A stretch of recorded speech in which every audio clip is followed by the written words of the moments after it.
यहाँ वाजपेयी का लड़का जो है वो लीडर नहीं है। यहाँ मनमोहन सिंह की लड़की इलेक्शन नहीं लड़ रही है। मोदी साहब के भाई का नाम किसी को नहीं पता कौन है। तार साहब, आप भारत में बैठे हुए हैं, आप पहले भी बड़ी दफा भारत आए हैं अपने दोस्तों के साथ, और आपने भारत के वो जिसे कहते हैं ना टूल ओवर्स में बड़ा सफर किया है। तार साहब, अपना जरा एक्सपीरियंस शेयर करें। कल थोड़ी देर के लिए जब आप इंडिया गेट पे गए तो हमारी बात हुई, जरा एक्सपीरियंस शेयर करें और बताएं कि जब आप पहले भारत आते थे और अभी भारत आते हैं, कोई फर्क महसूस हुआ है भारत के अंदर तब्दीली इंफ्रास्ट्रक्चर के हवाले से?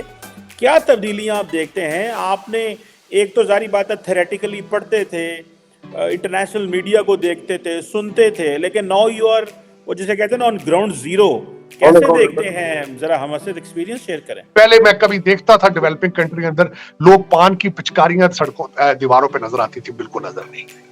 मैं मुसलसल ऑब्जर्व कर रहा हूं, the nation is going through the transformation.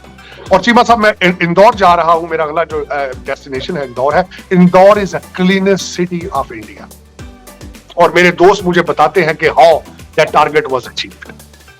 और ये बिल्कुल मैं देख रहा हूं कि इस वक्त लोग जो है, और अर्ज करना चाहूंगा, इंडिगो इस वक्त यहाँ पे नए एयरपोर्टों का रेल पेल है। ये हाईवेज बनी थी 60s के अंदर, अमेरिका के अंदर, जब तरक्की उनकी हुई थी, इकोनॉमी पीक पर गई जब उनकी, तो उन्होंने भी सड़कों का जाल सबसे पहले बिछाया था। अब वो सड़कों के जाल और एयरपोर्टों के जाल भारत के अंदर बिछ रहे हैं। इंडिगो सबसे ज्यादा जहाज खरीद रही है इस वक्त बोइंग और एयरबस से, तो इससे नजर आ रहा है देश। और टाटा जो है, टाटा ने एयर इंडिया खरीद ली है। They are going through transformation. बल्कि मैं जब जहाज में कल बैठा तो मैंने उसका कंपैरिजन किया कतर और एमिरेट्स के साथ, और मेरे जो भारतीय दोस्त थे उन्होंने मुझे बताया कि इस वक्त उन्होंने जो डेल्टा से जहाज लिए हैं उनके अंदर बिल्कुल उसी तरह की बिजनेस क्लास सीटें हैं, कैबिन बनते हैं, बल्कि नाइट आपको पजामास दिए जाते हैं जो कतर देती है आपको। सो टाटा ने अगर देखा जाए तो उसको पैसे के लिए नहीं खरीदा, नेशनल प्राइड के लिए खरीदा है कि कभी ये एयरलाइन टाटा ने ही शुरू की थी। तो जब ये जज्बात होते हैं तो कौमें फिर ऊपर आती हैं।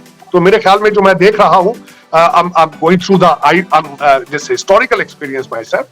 मैं अगली किताब, एक किताब तो मैंने अमेरिकन पॉलिटिक्स पे लिखी थी जो प्रिंट करूंगा, लेकिन अगली किताब में लिखूंगा सब कॉन्टिनेंट के ऊपर, चाणक्य के बारे में लिखूंगा, भारत के बारे में लिखूंगा, भारत की रेसिस के बारे में लिखूंगा, भारत की तरक्की के बारे में लिखूंगा। शादी हो रही है हफ्ते बाद जमन नगर के अंदर, वहां पे एक नया एयरपोर्ट बना दिया गया है सिर्फ उस शादी की वजह से। और वहां पे कौन कौन रहा है, उसमें जुकरबर्ग आ रहा है, उसमें कतर का सदर आ रहा है, उसके अंदर माइक्रोसॉफ्ट का सीईओ आ रहा है, उसमें डोनाल्ड ट्रंप की लड़की इवांका आ रही है।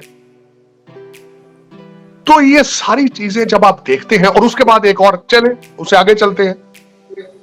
इस वक्त नेवल एक्सरसाइज हो रही है श्रीलंका की, मालदीव की, और ऑब्जर्वर है बांग्लादेश है साथ उसके। नेवल एक्सरसाइज हो रही है इस वक्त में। और चीमा साहब, दर हकीकत ये एक दिन में सफर तो जाहिर नहीं हुआ, उसके पीछे एक पूरी हिस्ट्री मौजूद है। इसमें कई प्राइम मिनिस्टर्स की कमिटमेंट्स जो है मौजूद है, आप बिल्कुल उनको डिनाई नहीं कर सकते। मनमोहन सिंह, डॉक्टर मनमोहन सिंह जो कि इकोनॉमिस्ट थे, उनका रोल नहीं निकाला जा सकता। इसमें से वाजपेयी साहब का रोल इसमें से नहीं निकाला जा सकता। इसमें कई ऐसे थे प्राइम मिनिस्टर जो कि नेशनलिस्ट थे। मोदी साहब is not the only nationalist person to begin with, he has gone to the extreme, he has taken to the youth and agenda to the next level. लेकिन पिछले लोग भी जो थे वो भागकर लंदन जाके नहीं बैठे, वो यही बैठे। उनके ऊपर करप्शन की स्टोरियां मौजूद नहीं है। उन्होंने अपने स्केड्यूल नहीं बनाया कि 3 साल तुम लूट लो, 2 साल हम लूट लेंगे। यहां नहीं इस तरह का हुआ का। यहां वाजपेयी का लड़का जो है वो लीडर नहीं है। यहां मनमोहन सिंह की लड़की इलेक्शन नहीं लड़ रही है। मोदी साहब के भाई का नाम किसी को नहीं पता कौन है।